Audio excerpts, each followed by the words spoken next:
Yo, what is good, YouTube? Welcome back to the YouTube channel. This is McQueeney, and yeah, this video is going to be very off the cuff, very just off the top of the mind, off the dome. Just what I've been thinking about lately, and what that is that journaling is probably one of the greatest things you can do if you're looking for clarity and overall just more of a purpose in life and actually getting answers. Because all the answers we need in life, all the answers we're looking for, come from within. If you're not willing to do the inside, like in-depth work of figuring out who you are inside and what you truly want, you will never know, what path and what direction to go in because you're so, consumed with everything in the real world. So, I've been doing this morning routine recently, like right after I wake up, and it's been actually kind of like changing my whole entire perspective on life and just overall clarity throughout the day. So what I do is I usually wake up and I do like a meditation for like 10 to like 30 minutes, whether it's just like, a guided meditation or just on the intention of breath work or just breathing, and just like being in the moment. And then right after that, what I like to do is I like to start journaling. I got a journal for Christmas right here. This thing is huge, it's 365 pages for the whole entire year.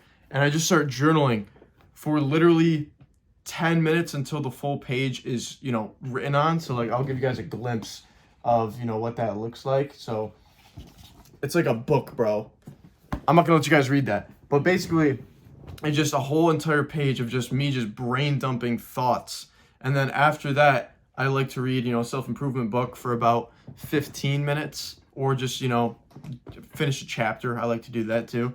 And by doing so, it allows me to fully digest everything first thing in the morning, because your mind is in a state of like it's going to consume things way easier, because when you wake up in the morning, you're not overstimulated by everything unless you're like on the phone. So everything, the meditation, the journaling, the reading, all goes hand in hand with not being on the phone at the same time in the morning until after all those things are completed. Because what happens is you get these thoughts, these realizations in your mind that you have never heard of or thought of before in your life. And the reason I think that is because it's God speaking to you in a subliminal way. It's God speaking to you through your writing, through your breathing, through your thoughts, through your visions, because that's the closest way you can get to God, is by being at peace within yourself and knowing who you are at the core.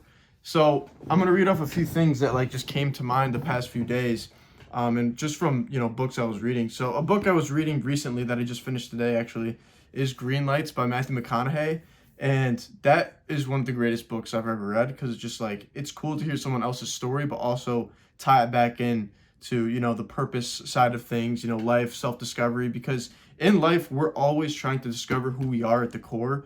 We never truly know, because, we're always changing and everyone's purpose is different. So you have to kind of like allow yourself to just be comfortable with change and going through the ebbs and flows of life, because there's always going to be things that come up, along that path, and you just have to accept it for what it is.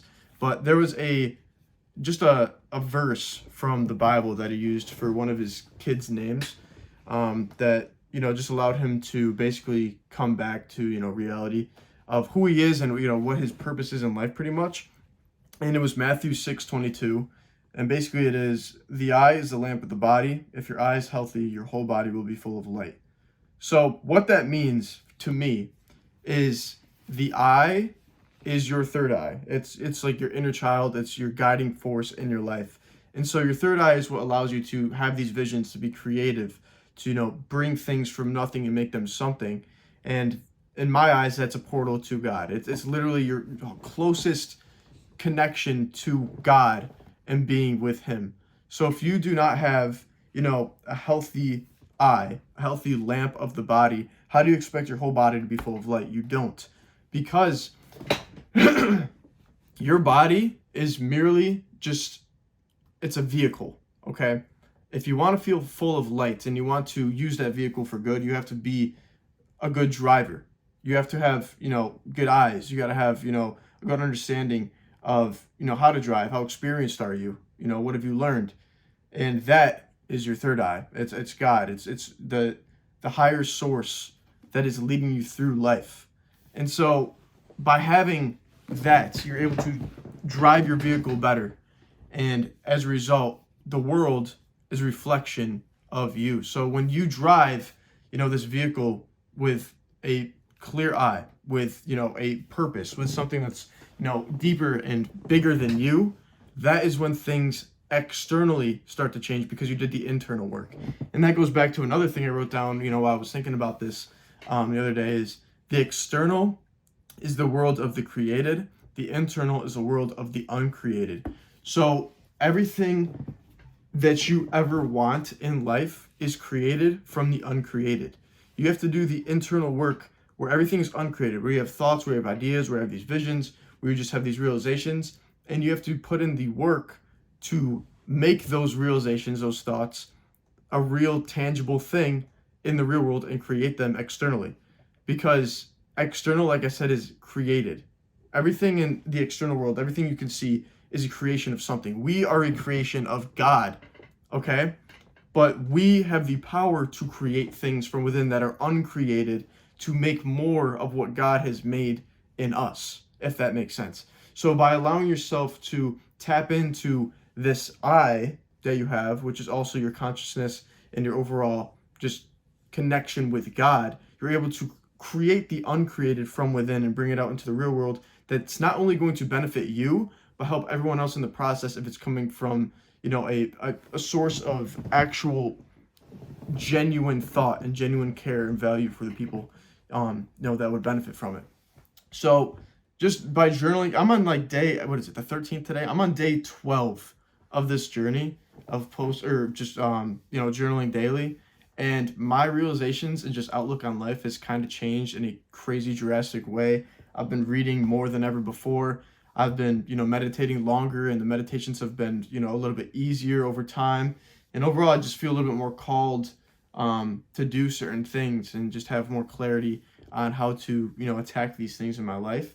But I just have to, obviously just allow myself to remember and just remind myself that, there's distractions all around us and you have to accept them for what they are. But you have to, oh my God, there's another quote that I have. You have to accept them for what they are, but don't identify with them. So another thing I wrote down in here, this was probably about 4 or 5 days ago, is struggle without acceptance is like learning to ride a bike, but quitting after you fall. So if you're not willing to accept the struggle along the way, the distractions, the things that, are stopping you in your tracks, you will fall. You will fail and you will struggle even more. But just like learning a bike, you're going to fall multiple times until you get good at something. So if you're not willing to fail and learn the lessons, how do you expect yourself to accept where you're at and get to where you want to be? You will never get there because you're solely focused on the struggle and the pain that you're going through in the now, that you're not waiting for the delayed gratification to see in the long term in the future. Delayed gratification over short-term gratification is the greatest thing you can have, because you know that better days are coming, you know that better things are on the way, and you're not just focused on, the things that are happening now that are temporary to make you happy. You have a bigger vision, a bigger purpose, and, maybe things aren't going right now, but they will. And you just have to stay patient and trust that process. And I feel like, growing up in a small town, a lot of people have that small-minded mindset where you need everything now. You need everything to be figured out. And if you don't, then, it's going to be rough and you're going to struggle. And I feel like, that's something that's kind of happened since I came home. Not within myself, but, I just feel like I've been doing all these things for the past year, traveling, out of the state and not living at home. I moved out of my hometown, and people see me come back home and they're like, oh shit, did something happen? Is something wrong? Is he, not making enough money anymore? Is he struggling? Does he need to come back and live with his parents because he can't support himself? That's not even really close to the part. It's all part of God's plan. And if he already wanted me to come back in November, it was the same time that was going to happen anyways. But there was a deeper meaning for why I came back. And it was just basically to show me who I was without everything, that I had. And to show me that, sometimes you have to go through a rough patch to get closer to him, to understand who you are as a person, what you want out of life, get more clarity, and then you can bounce back and go on to that next chapter. But if you're not willing to accept the struggle in that moment, like the past 2-3 weeks of my life have been absolute, like, just dog shit, I will say that, but it's gotten so much better because I stayed optimistic. I trust the process. I allowed it to, just flow and be what it was. And now, I'm back in a positive mind state. I'm allowing things to come to me. I'm not forcing anything. And, journaling has been a big factor of that. The whole morning routine that I just said of meditating, journaling, and reading has just allowed me to come back to reality and see things from a much better perspective and ultimately get closer to God. So there's moments where I feel guilty, where things, I make a bad decision and I feel like, I kind of messed up, but it always comes back to, understanding that God will forgive you, and the only thing he'll do is just put you back through the same trials and tribulations to teach you a lesson over and over again to make sure you don't do it in the future, and that, everything's good later down the road. So it's all temporary. If you don't believe in God, believe in something. Believe in a bigger force, something that's bigger than you, because you can't do it all yourself. And the only person that can really bring that to reality is you, but there needs to be a guiding force in this whole entire, process and journey of life. And to me, that is God. So yeah, that is my spiel for today on this good Monday morning. Monday's the best day of the week. I don't know if I said that yet in this video, but Monday is the best day of the week, and it basically propels your momentum and your productivity for the rest of the week. So make sure your Mondays are good, and hopefully you're having a great Monday today if you're seeing this on a Monday. But yeah, that's all I have to really say. If you resonated with this video, leave a like, subscribe to the page. I have more videos coming out like this in the very near future. I'm trying to post every day. I might do every weekday. We'll see, but I've been trying to stay consistent with posting daily. So that's something that's been, a non-negotiable for me. I've missed a few days, I'll be completely honest. But yeah, if you have any other questions or you need, some help with something, anything of that sort, comment down below what you want to see next, and I'll try to, put a little video together for you and see what I can do. But yeah, once again, thank you guys for watching. My name is Ian McQueeney, and I'll see you guys in the next video. Peace.